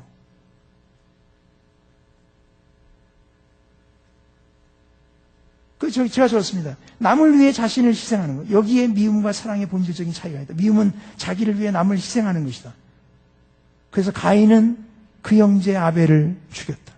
반대로 사랑은 남을 위해 자신을 희생하는 것이다. 그래서 그리스도는 우리를 위하여 목숨을 버리셨다. 왜냐하면 앞에 가인과 그리스도가 이렇게 앞부분에 나오거든요. 그러니까 제가 이렇게 설명. 자, 그러면서 이제 그 아래 적용을 보시면, 그러므로 성경이 말하는 기독교의 사랑은 자기 만족의 감정에 있는 것이 아니다. 오히려 이 사랑은 남을 위해 자신을 희생하는 데 있다. 그리고 이제 그런 거를 말해주는 성경 구절을 제가 여기저기서 끌어옵니다. 이게 이제 병행 구절이라는 거죠. 소위 말하는. 그래서 하나님의 사랑도 그렇고 그리스도의 사랑도 그렇다. 하나님이 세상을 사랑 독생자를 주셨다. 이 희생적인 사랑이죠. 남을 위해 자기를 희생하는 거죠. 로마서 5장 5절 8절, 요한일서 4장 10절 다 마찬가지입니다. 갈라디아서 2장 20절에 보면 예수 그리스도의 사랑도 희생적인 사랑이죠. 거기 보면 사도 바울이 뭐냐면, 내가 육체 가운데 사는 것은 나를 사랑하사, 그리스도가 나를 사랑하셨다. 근데 그 사랑은 나를 위하여 자기 몸을 버리신 사랑이니까 이거는 남을 위해서 자기를 희생하는 사랑이에요. 그렇죠? 그리스도인의 사랑도 이런 사랑이 되어야 돼요. 그래서 데살로니가전서 2장 8절에 보면 사도 바울도 우리가 하나님의 복음으로만 우리 목숨까지 너에게 주기를 즐겨하면 너희가 우리의 사랑하는 자.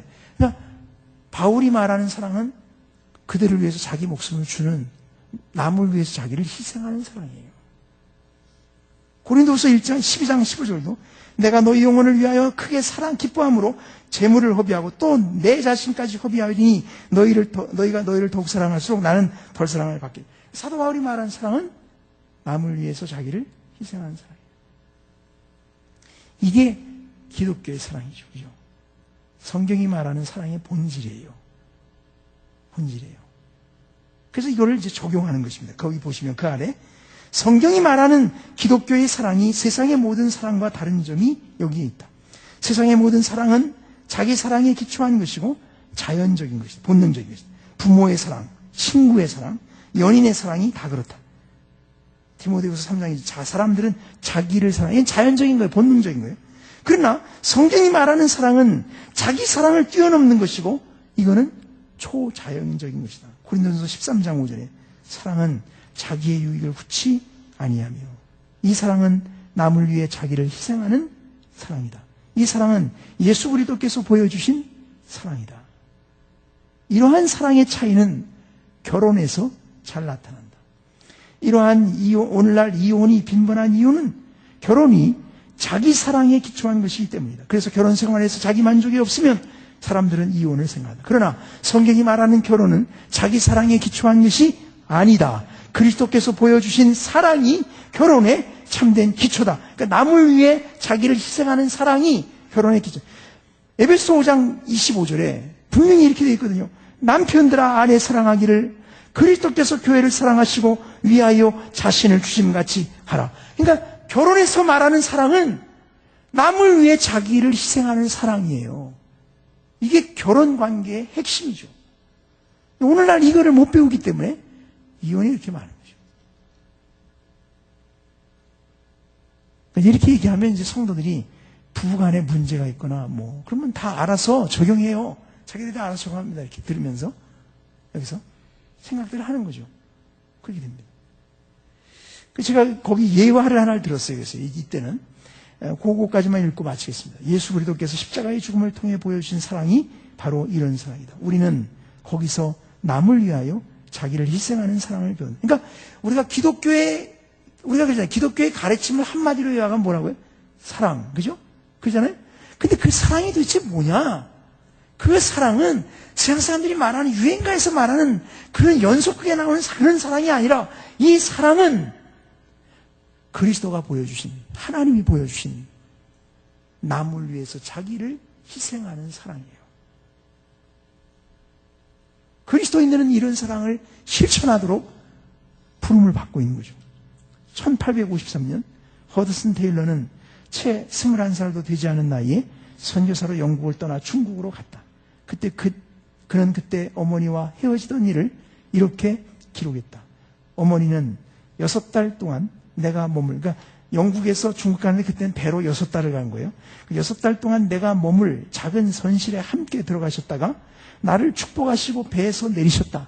내가 갑판에 서 있는데 서서히 움직이는 배를 따라 오고 계셨다. 배가 선착장 문을 나서니 완전히 이별이었다. 아들을 떠나보내면서 어머니가 마음에 느끼셨을 고통의 울부짖음을 나는 결코 잊지 못할 것이다. 그것은 비수처럼 내 가슴을 찔렀다. 하나님이 세상을 이처럼 사랑하사 하는 말씀의 의미를 그때처럼 깊이 이해한 적이 없었다. 나의 소중한 어머니도 세상을 향한 하나님의 사랑에 대해서 그때 더욱 깊이 알게 되셨을 것이다. 허드슨 테일러는 선교사로 어머니를 떠나야 했던 자신이나 아들을 떠나보내야 했던 어머니 모두 세상을 사랑하셔서 독생자를 주셨던 하나님의 사랑을 깊이 알게 된 사실을 말한 것이다. 그들은 하나님의 사랑이 세상을 위해 자기를 희생하신 사랑임을 배운 것이다. 이것이 성경이 말하는 기독교의 사랑이다.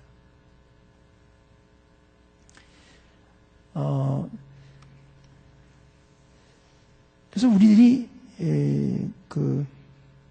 이 성경이 무엇을 우리에게 말하려고 하느냐, 이것을 만약 우리가 이렇게 찾아갈 수만 있다면 그러면 메시지는 분명해지고 그런 메시지는 강력할 수 있어요. 말씀은 강력하거든요. 근데 우리가 자꾸 이거를 우리식으로 대충 얘기하니까 의미가 없는 거예요, 별로. 맨날 그 얘기 같고 우리도 잘 이해가 안 돼 있으니까. 근데 그걸 좀 더 분명하게 성경이 이걸 말하려고 하는 거다 이거죠. 지금 요한이 그가 우리를 위하여 목숨을 버리셨으니 우리가 이로써 살아난다. 사랑의 본질을 말하려고 하는 거다 이거는. 그 사랑의 본질이라는 것은 남을 위해 자기를 희생하는 거다. 이게 기독교에서 말하는 사랑이다. 이게 주님이 보여주신 사랑이고 우리 그리스도인이 실천해야 될 사랑이다. 이렇게 해서 메시지를 전해주기 시작하면 성도들이 그 메시지의 의미를 분명히 알 거예요. 사실 솔직히 저도 이런 설교를 준비하면서 저부터가 마음에 새로워져요. 아, 그렇지. 이것이었지. 우리가 받은 사랑이 이런 것이. 내가 실천해야 될 사랑이 이런 거지. 내가 가정에서나 아니면 교회에서나 그런 겁니다. 그러니까 우리가 이 본문의 의미에 대해서 우리가 좀 더 관심을 갖고 주의하고 묵상하면서 본문에 접근해가는 것을 해야 합니다. 사실 우리가 자꾸 하다 보면 말씀의 은혜를 입게 돼 있죠. 사실은 그렇지 않겠습니까? 계속 연구하는데도 은혜가 안 된다 그러지는 않을 거예요. 물론 어렵죠. 힘들죠. 사실 그렇죠. 저도 솔직히 금요일 날 오전에 나올 때는 마음이 반반이에요. 한편으로는 하나님께서 말씀을 준비하면서 이제 어떤 은혜를 줄 건가에 대한 기대감도 물론 있지만 또 한편으로는 이 힘든 과정을 어떻게 할 건가 이런 생각도 있고 또 한편으로는 이 말씀 의미를 내가 잘 못 깨닫고 의미도 잘 모르겠고 이렇게 해서 설교가 잘 안 풀리면 어떻게 될 건가 하는 그 부담감이 항상 같이 있어요. 같이 있어요. 솔직히 저는 그런 때가 더 많은 것 같아요. 어떤 때는 이렇게 확실한 때보다 아닌 때가 더 많은 것 같아요. 그러니까 아까 어떤 목사님 물어보셨는데 주회 언제 하냐? 저 금요일 날 아침에 딱 출근하면 10시부터 주회를 시작합니다. 근데 금요일 날 퇴근할 때까지도 아무것도 모르겠는 때가 많아요. 솔직히 그래요. 알긴 알죠. 무슨 소리인지 대강은 알겠는데 근데 진짜 뭘 말하면 되는 거냐 이거죠. 이게 하나님이 이 본문에서 뭘 말하라고 하시는 거예요. 이게 분명하지 않은 거예요. 그냥 막 눈이 빠질 것 같고 그러면 이제 이번 주 설교 본문을 바꿀까 이런 생각도 들고 별 생각이 다 드는 거죠. 막 이제 안 풀리니까 이게 도대체 그런 거죠.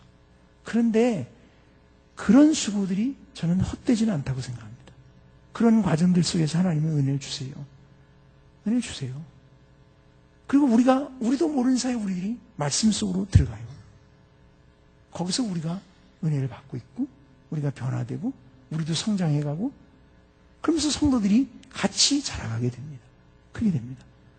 그러므로 목사님들께서 이미 잘 하고 계시겠지만 또 우리가 이번에 설교를 주제로 이렇게 모였는데 우리 이 설교 사역을 감당할 때 우리 자신들을 다시 한번 점검해서 하나님의 말씀에 자꾸 집중할 수 있는 그리고 하나님 말씀을 분명하게 성도들에게 전할 수 있는 그런 설교가 되었으면 좋겠습니다. 예, 제가 시간이 조금 지났습니다. 혹시 질문 있으시면 제가 간단하게만 받고 마치겠습니다.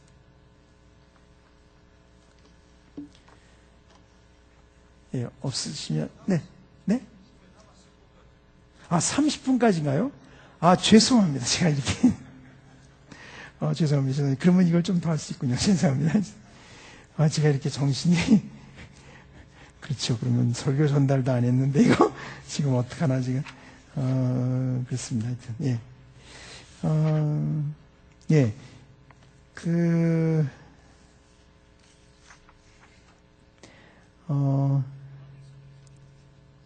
그럴까요? 네네, 그러겠습니다. 네. 그럼 그 다음으로 좀 넘어가겠습니다. 29페이지. 밑에서 두 번째 단락인데요. 그 다음, 그리스도의 사랑을 받은 우리는 형제를 위하여 목숨을 버리는 것으로 사랑을 나타내야 한다는 점을 생각해 보자. 그러니까 이제, 앞에 부분에 말이죠. 16절 상반절에서는, 우리 그리스도인의 그리스도의 사랑이 어떤 사랑이었냐. 그러면서 그 사랑의 본질이 뭔가 우리에게 말해줬고, 그렇다면 이제 우리들이 사랑해야 할 그 사랑의 실천이라는 건 도대체 어떤 거냐. 역시 여기 나와 있는 대로죠. 우리도 형제들을 위하여 목숨을 버리는 것이 마땅하니라. 그러니까 이 그리스도의 사랑이 이렇게 남을 위해 자기를 희생하는 사랑이었기 때문에 이것이 성경이 말하는 사랑이라면 우리들도 그런 실천을 해야 되지 않냐 이거죠. 그래서 여기 형제들을 위해서 목숨을 버리는 것이 마땅하다 이렇게 말하고 있습니다. 그 아래 보세요. 그리스도의 사랑을 받은 사람이 아니라면 형제들을 위하여 목숨을 버리는 것은 불가능합니다. 왜냐하면 그러한 자기 희생적 사랑은 자연적으로 본능적으로 할 수 있는 것이 아니기 때문이에요. 그렇죠, 그죠? 그죠? 이런 사랑 받아본 사람만이 이런 사랑할 수 있는 거 아니에요? 오늘날 그리스도인들이 이런 사랑을 잘하지 못한다는 얘기는 이런 사랑을 받아보지 못했다는 거죠. 잘 모르는 거예요, 사실은 우리가. 그리스도의 사랑이 어떤 사랑인가 제대로 알면 우리가 이렇게 살지는 않을 텐데.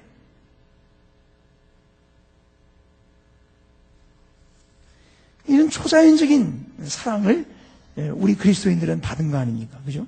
그러니까 이런 사랑을 받아보지 못한 세상 사람들과 우리가 달라야 되는데 우리가 똑같단 말이죠.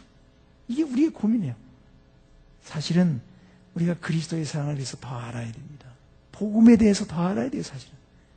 그래야 돼요. 그래야 우리의 삶이 변화가 된다고 할 수가 있을 것입니다. 그래서 이제 거기 우리도 형제들을 위하여 목숨을 버리는 것이 마땅하니라 그랬는데 예수님도 이제 이 내용을 그냥 이렇게만 언급하고 가지 않고 이제 성경에서 또 이 내용을 말한 데가 있기 때문에 이 내용을 더 강조하기 위해서 제가 이 내용을 이제 또 끌어오는 겁니다. 거기 요한복음 15장 12절부터 예수님도 이 얘기를 직접 하셨다.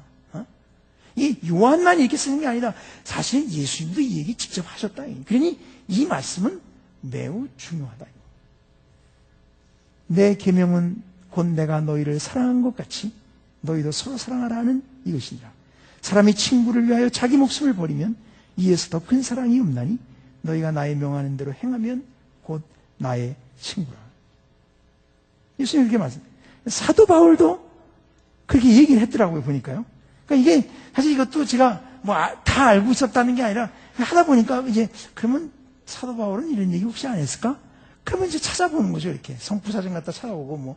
요즘에 하여튼, 인터넷, 컴퓨터로 다 작업이 가능하니까. 아까 우리 바이블 렉슨가, 우리 하시는 목사님 오셨는데, 그런 프로그램으로 하면 그냥 순식간에 다 찾을 수 있거든요. 다 뜨니까, 한꺼번에. 쫙 뜨니까.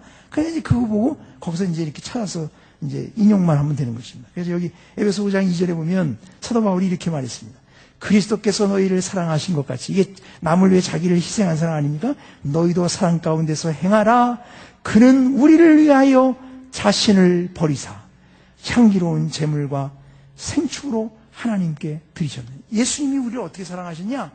자기를 우리 위해서 주지 않냐? 자기 희생하시지 않았냐? 우리 위해 자기를 희생한 그 사랑하시지 않느냐? 그러니 너희들도 그런 사랑을 해야 된다. 바울도 그렇게 말했어요. 이게 기독교의 사랑이에요. 이게 사랑이에요. 그냥 사랑하라 그러면 별로 안 와닿았잖아요. 그죠? 그러나 우리가 주님이 우리를 어떻게 사랑하시냐? 우리를 위해서 자기를 주시지 않았냐? 자기 목숨을 주시는 남을 위해 자기를 희생하는 사랑을 주시지 않았냐? 그러니 우리도 그렇게 사랑을 하는 거다. 사실은 이게 굉장히 중요한 메시지 아닙니까? 따지고 보면.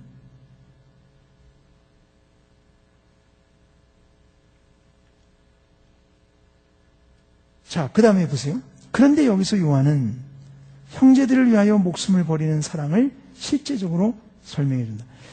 여러분 잘 보시면요. 제가 이제 16절 상반절에서 16절 하반절로 넘어갔죠. 16절 하반절에서 17절로 넘어가잖아요. 근데 이 넘어가는 과정들이 어떻습니까? 이게요. 그냥 넘어가는 건 아니죠. 그죠? 이렇게 논리적으로 자꾸 발전을 시켜가는 거예요. 이렇게. 그죠? 예수님이 이렇게 사랑하셨단다. 그러니 우리는 그럼 어떻게 해야 되냐? 근데 우리 이렇게 하라 그랬는데, 근데 생각을 해보니까, 여러분, 형제를 위해서 우리도 목숨을 버려야 된다. 근데 생각해 보세요. 우리가 형제를 위해서 목숨을 버려야 할 실제적인 상황이 얼마나 있나요? 얼마나 있나요? 거의 없죠. 그죠? 그렇잖아요? 아니, 우리가 형제를 위해서 목숨을 버려야 될 상황이 실제 삶 속에서 얼마나 있냐, 이 말입니다. 거의 없어요. 그럴 상황은. 그러니까 요한은 그 다음 17절에서 그것을 우리들로 하여금 좀 더 실제적으로 삶에 적용하도록. 그러면 우리가 형제를 위해서 목숨을 버린다는 건 도대체 뭐냐? 정말 우리가 죽어야 되냐? 그럴 경우는 없거든요. 특별한 경우가 아닌 한은 없거든요. 그렇다면 형제를 위해서 목숨을 버린다는 것이 무슨 뜻인가를 구체적으로 실제로 설명해 주는 것이 17절이다 이 말이에요. 그러니까 이게 논리적으로 넘어가는 거예요. 이렇게요. 이렇게. 이게 이제 성경이 아까 로이 존스가 말하는 일종의 그 형식의 문제예요. 무슨 얘기냐면 이런 얘기입니다. 사람이 어려운 얘기도 논리적으로 조리 있게 얘기를 해주면 사람들이 이해하고 받아들이지만 쉬운 얘기도 이게 막 왔다 갔다 하면서 말이죠. 아무런 논리도 없이 그렇게 얘기를 해버리면 사람들이 무슨 소리 하는지 잘 모르겠다. 이렇게 되는 겁니다. 그렇게 되는 거예요. 그러니까 이 형식을 우리가 만들려고 그럴 필요가 없어요. 본문의 내용을 가만히 보면 그게 다 형식을 만들어줍니다. 이게 강해 설교의 비밀이에요, 사실은. 놀라운 거예요, 이건 사실은. 그러니까 내용도 성경에서 나오고 형식도 성경에서 나오고 다 나와요, 다. 하나님이 다 거기 이미 다 해놓으셨어요. 우린 그걸 잘 드러내는 작업을 하는 것뿐이에요. 그런 거예요. 그래서 17절을 이제 읽으면 이렇게 되죠. 누가 이 세상 재물을 가지고 형제의 궁핍함을 보고도 도와줄 마음을 막으면 하나님의 사랑이 어찌 그 속에 거할까 보냐. 그러니까 목숨을 버려야 된다는데 사실은 그걸 여기서는 어떻게 이렇게 바꿔있냐면 이제는 재물 가지고 궁핍한 사람 도와주는 걸 바꾼 거예요. 구제하는 걸로. 그죠? 그죠? 그러니까 우리가 형제를 위해서 목숨을 버려야 된다는데 그 남을 위해 자기를 희생하는 사랑은 정말 우리가 목숨을 버리고 죽는 이런 삶을 살라는 얘기가 아니라 그렇다면 우리 옆에 있는 어렵고 가난하고 궁핍한 형제들을 우리가 가진 거 가지고 그들을 도와야 된다. 이게 자기를 희생하는, 남을 위해서 자기를 희생하는 구체적인 실천이라는 것을 요한은 여기서 이야기해주고 있는 것입니다. 그래서 거기 보면 그 아랫단락에 보면요. 그래서 이제 거기서 이제 제가 그 구제에 대한 얘기 잠깐 썼는데, 그래서 여기서 이제 이런 단락에서 우리가 왜 기독교인에게 구제라는 게 중요하냐, 왜 교회가 구제에 힘쓰는 게 중요하냐를 여기서 설명해 주면 돼요. 이 구제라는 게 단순히 어려운 사람 도와준다가 아닙니다. 이것은 남을 위해 자기를 희생하는 사랑의 실천이에요. 성경에 분명히 나와 있다고. 그래서 성경을 보면 성경의 모든 성도들이 가난한 사람들 돕는 거 힘썼잖아요. 그런 거 우리가 많이 보죠. 그죠? 뭐 마게도냐 교회들이 예루살렘의 가난한 성도들을 위해서 헌금한 것도 우리가 알죠. 그 베드로와 야고보와 요한이 바울과 바나바에게 얘기할 때도 가난한 자들을 생각하는 것, 생각하라고 그렇게 얘기했다는데 바울이 우리는 본래부터 그거 힘쓴다고. 가난한 사람들 우리는 평소부터 우리는 이미 그 사람들 생각하고 그 사람들 돌봐주고 우리는 구제하는 거 우리는 힘쓰고 있다. 그렇게 얘기해. 성경을 보면 가난한 사람들 구제하는 게 굉장히 중요하게 다뤄지. 왜냐? 그것은 남을 위해 자기를 희생하는 이 그리스도의 사랑을 우리 그리스도인들이 구체적으로 실천하는 중요한 방안이기 때문에 그래요. 교회는 구제를 힘써왔고 또 지금도 그래야 됩니다. 그래야 됩니다. 주위에 어려운 성도들 돕는 거 잘해. 이게 기독교적 사랑의 본질을 드러내는 교회 활동이에요. 굉장히 중요한 거예요. 우리가 전도지 나가서 이것만 할 게 아니에요, 사실. 이른다고 전도되는 게 아니라 우리가 그런 기독교적 사랑의 정신을 가지고 사람들한테 가난한 이웃들을 돌아보기만 해도 거기에는 메시지가 가는 거예요. 이게 예수님이 우리를 위해서 이런 사랑으로 우리한테 오셨다. 우리가 이런 사랑 받은 사람들이기 때문에 우린 당신들에게 이렇게 전하는 것뿐이다. 우린 당신들한테 아무것도 원하는 것 없다. 우리가 받은 사랑을 전하는 것뿐이다. 사실 요즘은 그런 게 더 효과적일 수 있어요. 제가 보기에는. 전도하기. 이거 나가서 뭐 띠두르고 이거 하는 것보다 이거 해보세요. 사람들이 안 받잖아요. 그죠? 저기서부터 다 피해가지고, 그죠? 그리고 받으면 그 다음 쓰레기통에 다 갖다 두죠. 효과도 별로 없더라고요. 저도 많이 해봤는데 효과가 별로 없어요. 오히려 우리가 이런 걸 보여주는 거죠. 이게 기독교 사랑이다. 무언의 전도예요. 강력해요. 강력해요. 거기 마지막에 보시면 30페이지 아래쪽에 하나님의 사랑이라는 표현을 여기 썼는데 뭐라 하냐면 하나님의 사랑이 어찌 그 속에 거할 거냐 그렇게 돼 있잖아요. 그러니까 우리가 하나님의 사랑이 우리 속에 거해서 다른 가난한 형제들을 우리 제물로 이렇게 돕는 거라는 얘기죠. 근데 우리가 사랑하는 건데 왜 하나님의 사랑이냐고 얘기합니까? 그거를. 근데 거기 요한일서를 보면 하나님의 사랑이란 말이 똑같은 하나님의 사랑인데 표현은 똑같아요. 헬라어로. 근데 이게 문맥마다 의미가 다 달라요. 4장 9절 같으면 하나님의 사랑이 우리에게 이렇게 나타난 바다. 이거는 우리에 대한 하나님의 사랑이죠. 그야말로. 둘째는 5장 3절에 보면 하나님을 사랑하는 것. 하나님의 사랑은 헬라어로 표현하면 똑같습니다. 하나님의 사랑은 이것이니 그 하나님의 사랑은 하나님에 대한 우리의 사랑이에요. 그것도 하나님의 사랑이에요. 세 번째는 다른 사람에 대한 우리의 사랑. 오늘 본문 여기 3장 17절에. 왜 이렇게 표현하겠어요? 우리가 다른 사람을 사랑하는 건데 왜 하나님의 사랑이라고 해요? 왜냐하면 본질이 바로 똑같아서 그래요. 바로 그 하나님의 사랑을 우리가 받았기 때문에 그 남을 위해 자기를 희생하는 그 사랑을 우리가 받았기 때문에 우리들도 그 하나님의 사랑을 알고 똑같은 그 사랑으로 우리가 다른 사람을 사랑하는 거예요. 그게 우리가 가진 제물로 궁핍한 형제들을 돌아보는 거예요. 그렇게 되는 거죠. 그래서 제가 그 다음에 그 적용을 이제 거기 구제에 대해서 쭉 했습니다. 그래서 구제에 대한 말씀들을 이제 제가 적어서 말씀도 좀 드렸고요. 그러니까 이런 거를 놓치지 말고 적용을 하셔야 돼요. 이럴 때는 이건 굉장히 중요하거든요. 그러면 성도들이 구제라는 건 굉장히 중요한 거구나. 이건 기독교인의 삶에 있어서 어떤 본질적인 활동이 되는 거구나. 이렇게 생각을 하죠. 그러면 교회가 구제에 힘써야 되겠구나. 그런 생각을 사람들이 갖게 되는 것입니다. 그게 되죠. 마지막에 보시면 이제 18절입니다. 자, 이 31쪽 밑에서 두 번째 단락 16절에서 요한은 기독교적 사랑의 본질이 무엇인가를 말한다. 이제 앞에서 말한 걸 정리하는 겁니다. 그래서 남을 위해 자기를 희생하는 것이다. 17절에서 요한은 그러한 사랑의 본질을 그리스도인의 실제적인 삶에 적용한다. 그것은 구제를 실천하는 것이다. 그런 다음에 18절에서 요한은 결론적으로 이렇게 권고한다. 자녀들아, 우리가 말과 혀로만 사랑하지 말고 오직 행함과 진실함으로 하자.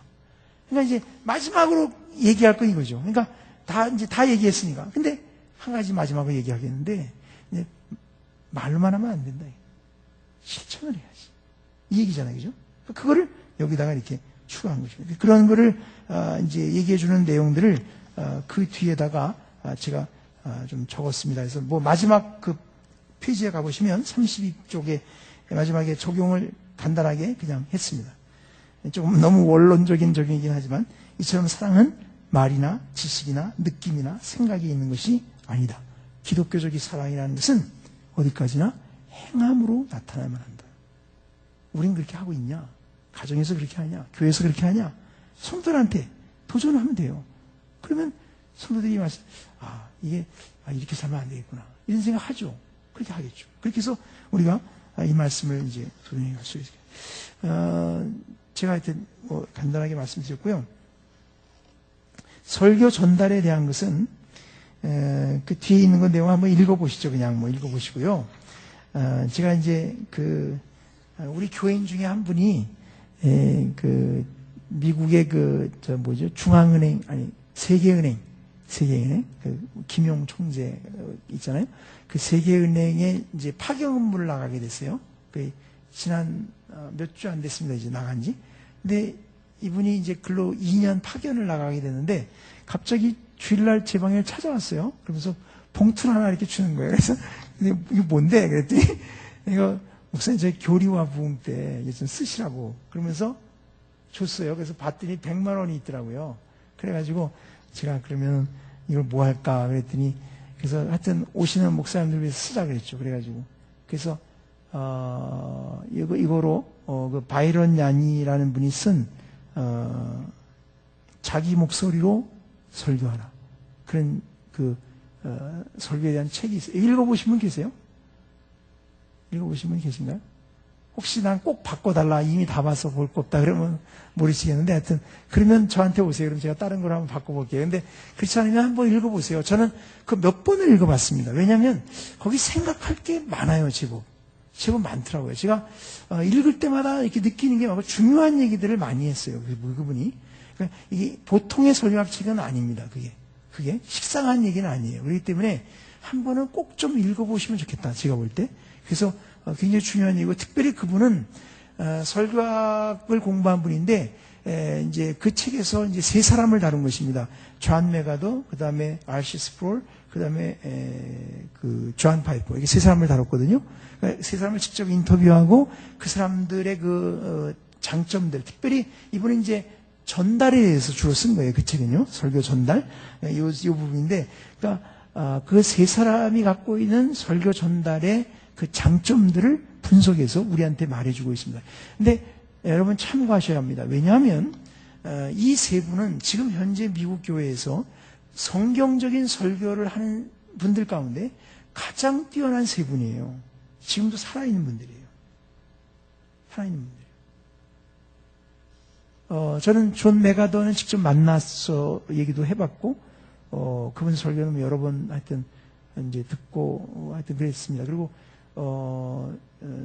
R.C. 스프롤은 이제 책이 나와 있으니까 책도 좀 보기도 했고, 그랬는데, 제가 몇 년 전에, 한 3년 전쯤인가, 미국의 컨퍼런스에 갔다가, 원래 R.C. 스프롤이 강의가 원래 강의하기로 돼 있었는데, 이분이 연세가 많아가지고, 이제 몸이 체력이 안 돼서 못 오셨어요.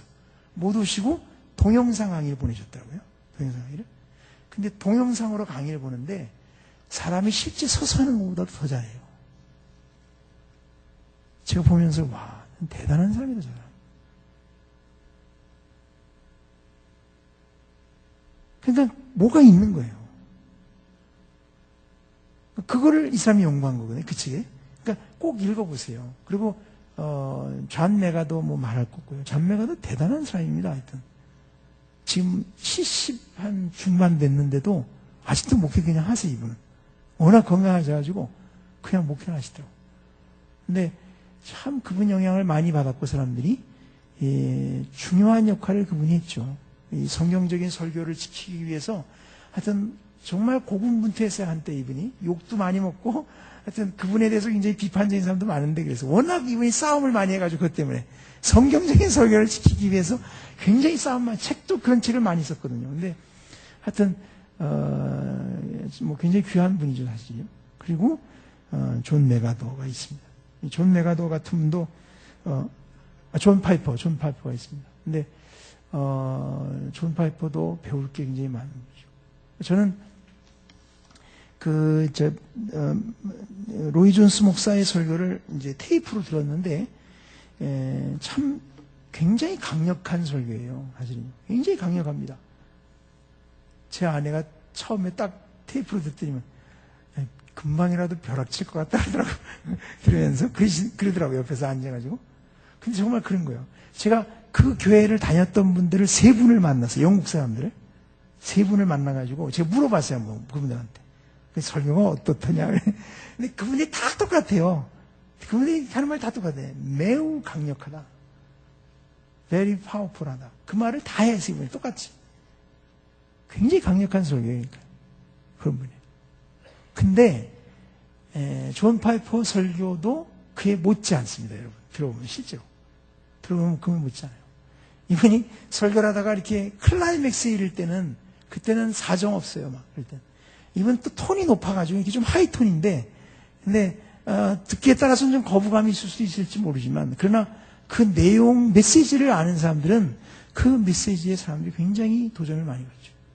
제가 그 컨퍼런스에 온 UCLA 졸업한 학생인가 그런데 멕시칸.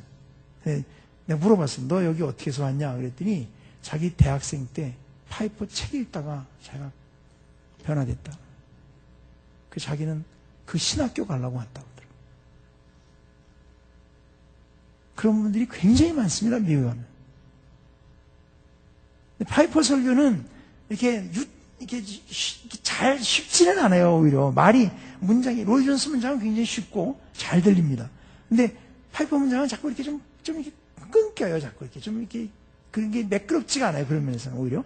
그러나 그분이 하는 메시지는 굉장히 중요한 얘기가 많아요. 제가 그분 책을 읽다가 어느 날 제가 알았는데, 제가 그랬어요, 사람들한테. 이분은 두고 봐라. 이분은 교회사에 남는다. 이 사람 틀림없이 교회사에 남을 사람이다. 그 사람이 가르치는 내용이 엄청나게 중요한 내용을 담고 있기 때문에 그렇습니다. 그 사람은 굉장히 평범한 분이에요. 존 파이퍼는 좋은 대학 나온 사람도 아니고 자기도 그걸 알아요. 머리가 이렇게 비상하지도 않고 기억력이 뛰어나지도 않고 그런데 무지 노력을 했어요. 굉장히 노력을 했어요.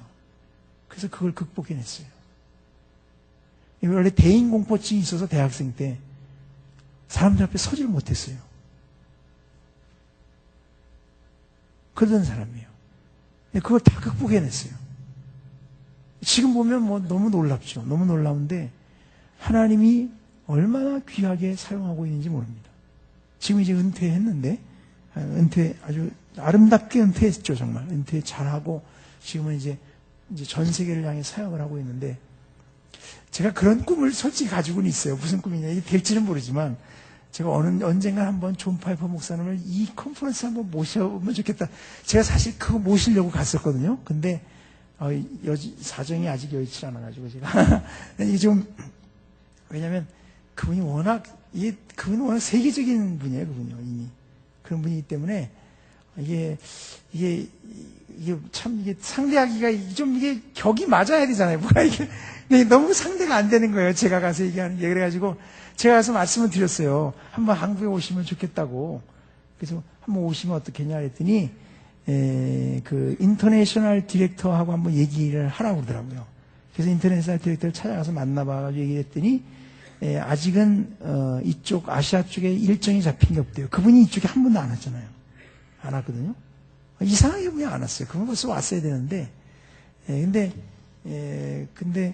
이렇게 언젠가는 한번 이렇게 싱가포르, 홍콩, 동경, 서울 이런 식으로 해서 한번 투어를 할 그 꿈을 꾸고 있다고 그러더라고요. 자기는 그냥 그 정도만 갖고 있지 아직 잡힌 일정은 없다고 그러는데 제가 생각할 때는 한번 만약에 가능하다 그러면 한번 모셔서 이제 은퇴하셨으니까 올해 은퇴했거든요. 올해 지난 부활절에 그러니까 은퇴했으니까 한번 모셔서 우리가 한번 더 많은 분들 모셔서 한번 강의도 듣고 도전도 받고 그러면 좋지 않을까 그런 생각 솔직히 하고는 있습니다. 제가 근데 될지는 모르겠습니다.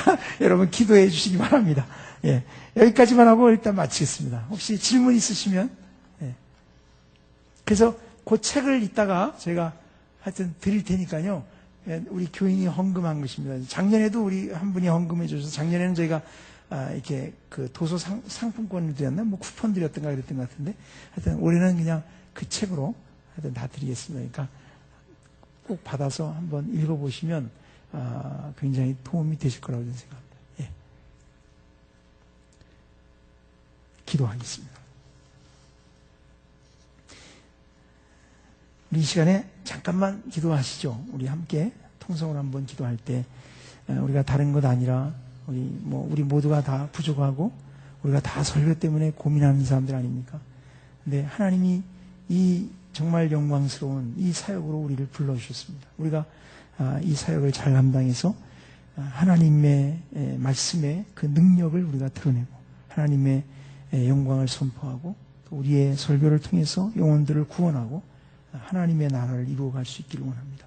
하나님 아버지, 저희들을 도와주옵소서. 우리를 이 바른 설교자의 길로 인도하시고 우리를 그렇게 훈련시켜 주시고 우리가 성경에 집중할 수 있도록, 그리고 우리가 성경을 주의하고 그것을 성도들에게 잘 전달할 수 있도록 그런 모든 과정들을 하나님 훈련시켜 주시고 우리가 그것에서 발전하고 성숙한 그런 설교자들로 자라가게 하옵소서. 우리 한번 다 같이 합심해서 기도하겠습니다.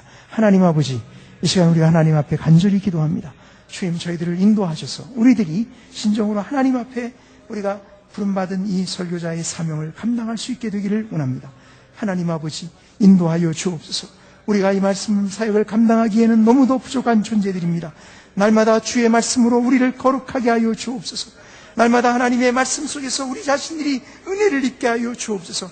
우리의 마음이 말씀으로 뜨거워지게 하시옵소서. 우리 안에서 성령으로 하나님의 말씀이 불타오르게 하시옵소서. 그래서 우리가 세상을 향하여, 성도들을 향하여 외칠 말씀이 있도록 담대하게 주의 말씀을 선포할 수 있도록 은혜를 주기를 원합니다. 하나님 아버지, 우리들 가운데 역사하여 주셔서 우리들이 하나님의 설교자로 이렇게 준비되고 성장해 갈 수 있도록 역사하여 주기를 원합니다. 하나님 아버지, 저희들을 훈련시켜 주시고 인도하여 주옵소서. 우리 가운데 주께서 역사하여 주시기를 원합니다. 하나님 아버지, 함께하여 주옵소서.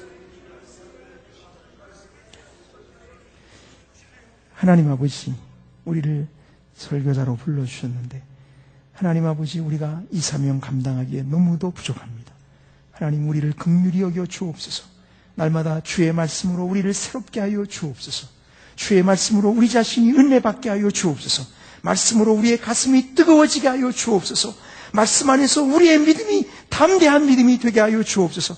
그래서 주신 이 말씀 사역의 이 사명을 우리가 잘 감당할 수 있도록 우리가 하나님의 말씀에 집중하게 하시고 말씀을 준비하고 연구하고 그래서 그것을 성도들에게 전하는 일에 우리가 전념할 수 있도록 인도하여 주기를 원합니다.